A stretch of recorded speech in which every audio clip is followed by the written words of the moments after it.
پاکستان حقیقت میں ایک فیلڈ سٹیٹ ہے آئیڈیولوجیکلی. پاکستان کا خواب دیکھا تھا کس نے؟ اقبال نے. اور کیا تھا اس کے سامنے؟ اس نے ایک تو سن 30 کے اپنے خطبے میں پیشن گوئی کی تھی، ہندوستان کے شمال مغرب میں ایک آزاد مسلمان ریاست قائم ہوگی. ابھی مشرقی پاکستان کا تصور اقبال کے ذہن میں بھی نہیں تھا. An independent Muslim state in the northwest of India. اور کہا تھا ڈیسٹنی ہے، یہ ہو کر رہے گا. اور نمبر 2 بات کیا کہی تھی؟ اگر ایسا ہو گیا تو ہمیں ایک موقع مل جائے گا کہ اسلام کے چہرے پر جو بدنما داغ اور دھبے دور ملوکیت میں آ گئے، ظاہر بات ہے خلافت راشدہ تو 30 برس تھی کل، پھر تو بنو امیہ کا دور ہے 90 برس، پھر بنو عباس ہے 500 برس، پھر تو شہنشاہ ہے. دنیا تو اسلام کو ان سے سمجھتی ہے نا. لہذا اسلام کے چہرے پر جو بدنما داغ اور دھبے آ گئے ہیں عرب امپیریلزم کے دور میں، انہیں ہم ہٹائیں اور صحیح اسلام کا ایک نقشہ دنیا کے سامنے پیش کریں.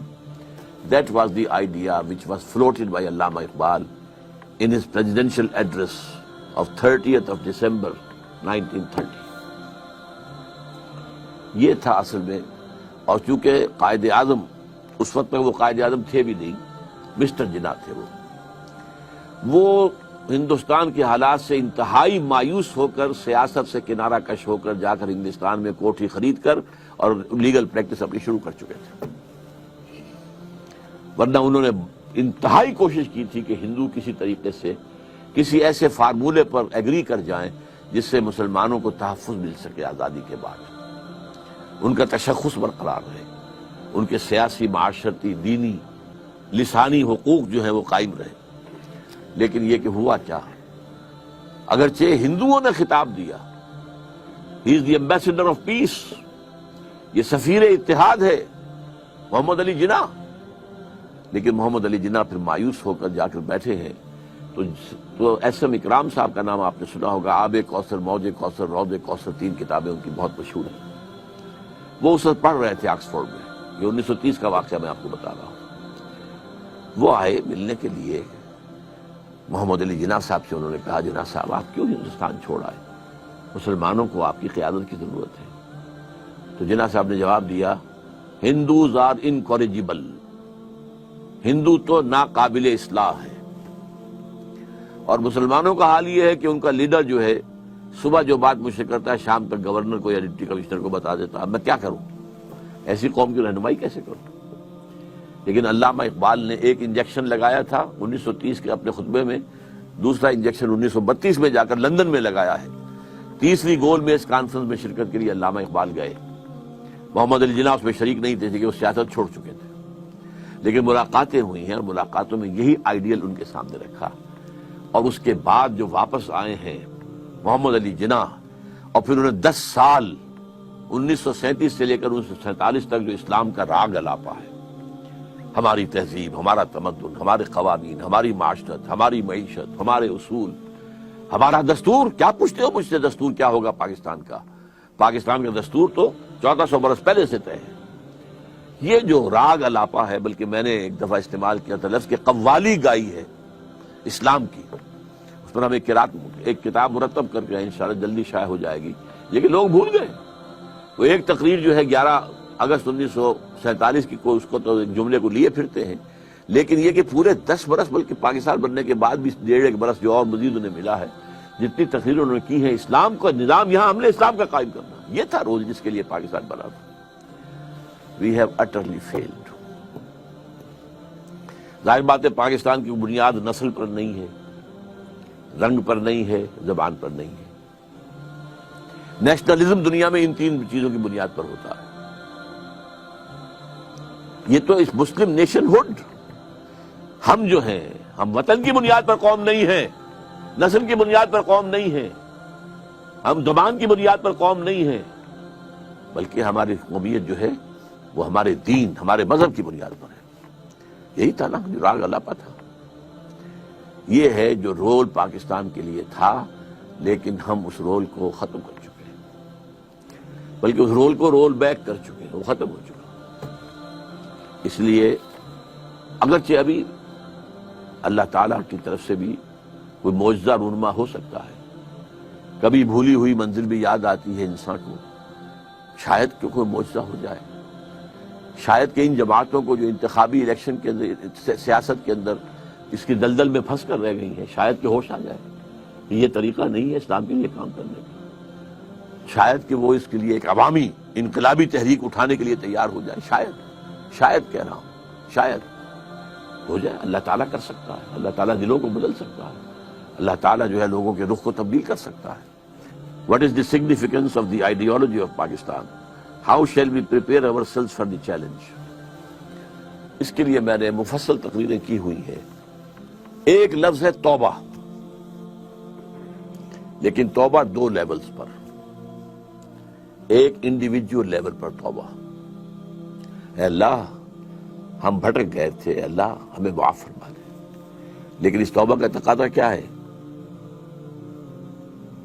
دیکھو اپنے وجود کو اور اپنے گھر کو اور اپنی معیشت کو اور معاشرت کو، جو چیز خلاف اسلام ہے نکال دو۔ اگر یہ نہیں کرتے تو کوئی توبہ نہیں ہے، سوال بکواس۔ آپ توبہ کی تسبیحیں پڑھتے رہیے، استغفر اللہ ربی من کل ذنب واتوب الیہ، لیکن جو خباثت کاروبار میں ہے وہ جاری رہے گی۔ حج کرائیں گے، 2 4 6 حج کیے ہوئے ہیں، لیکن جیسے جاتے ویسے ہی واپس آتے ہیں۔ جو سودی کاروبار کرتے ہوئے گئے تھے، آتے ہی فوراً دوبارہ اس کو شروع کرتے ہیں۔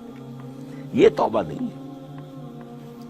توبہ یہ ہے کہ اپنی ذات، اپنے گھر پر تو آگے اختیار ہے نا، اگر نہیں تو ڈوب مرو۔ اگر اپنے گھر پر بھی اجی عورتیں نہیں مانتی ہیں، تم مر جاؤ۔ حضور کے الفاظ دہرا رہا ہوں یہ، جب تمہارے معاملات تمہاری عورتوں کے حوالے ہو جائیں گے، بطن الارض خیر لکم من ظہرها، تو زمین کا پیٹ تمہارے لیے بہتر ہوگا کہ تم دفن ہو جاؤ اس میں، اس کی پیٹھ کی بجائے کہ پیٹھ کے اوپر چلو پھرو، اس کی بجائے زمین کے پیٹ میں دفن ہو جانا بہتر ہوگا۔ اپنی ذات پر، اپنی معاشرت پر، اپنی معیشت پر۔ پاکستان میں تو ابھی تک کوئی اتاترک پیدا نہیں ہوا جس نے برقع جو ہے زبردستی اتروایا ہو۔ جنہوں نے اتارا خود اتارا، بھائی 4 پیسے ہو گئے تو اب عورت کا پردہ ختم ہو گیا۔ پہلے برقع اترا، چادر آئی، چادر بھی پھر اوڑھنے کی شکل میں رہ گئی، اب جو ہے قمیضیں بھی جو ہے ٹائٹ، اب تو جو کچھ ہے میں اس میں کیا بیان کروں آپ سے۔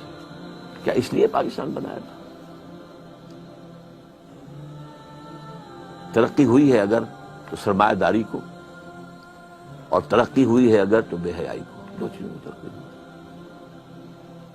This is all that we have got۔ تو یہ تلخ حقیقت ہے۔ توبہ افراد کریں، جو توبہ کر لیں، صحیح معنی میں توبہ، کہ اپنی زندگی سے غیر اسلامی کام فارغ کر دیں، اپنے گھروں میں جا کر شرعی پردہ نافذ کرو۔ نہیں کرتے تو تمہارا اسلام کے ساتھ کوئی تعلق نہیں۔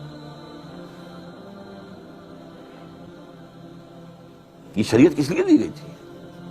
یہ سورہ نور کے اندر اتنے احکام آئے ہیں، سورہ احزاب کے اندر اتنے احکام آئے، کس لیے ہیں؟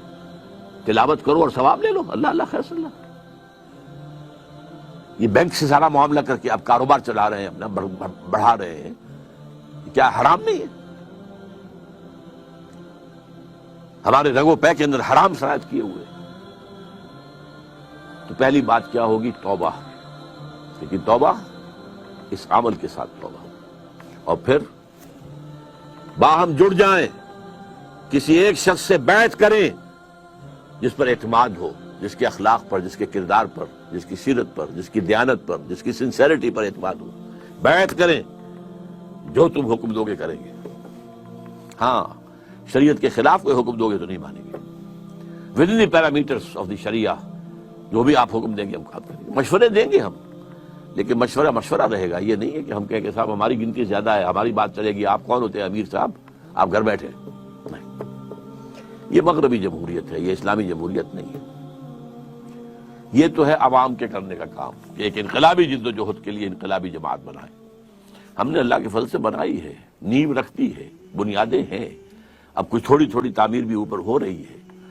لیکن یہ کہ اب آپ کے سامنے یہ بات پہلی مرتبہ رکھ رہا ہوں، تو آپ اگر چاہیں تو تنظیم اسلامی کے بارے میں لٹریچر جو ہے وہ حاصل کیجئے، پڑھیے، اس کے لوگوں کے ساتھ ملیے، اس کے قریب جائیے، ان کے قائدین کے قریب جائیے، دیکھیے کہ سنسیریٹی کی خوشبو آتی ہے کہ نہیں آتی۔ اور دوسری توبہ حکومت کی سطح پر، وہ توبہ کیا؟ پاکستان کا دستور منافقت کا پلندہ ہے، اس میں سے منافقت نکال کر باہر کر دیں۔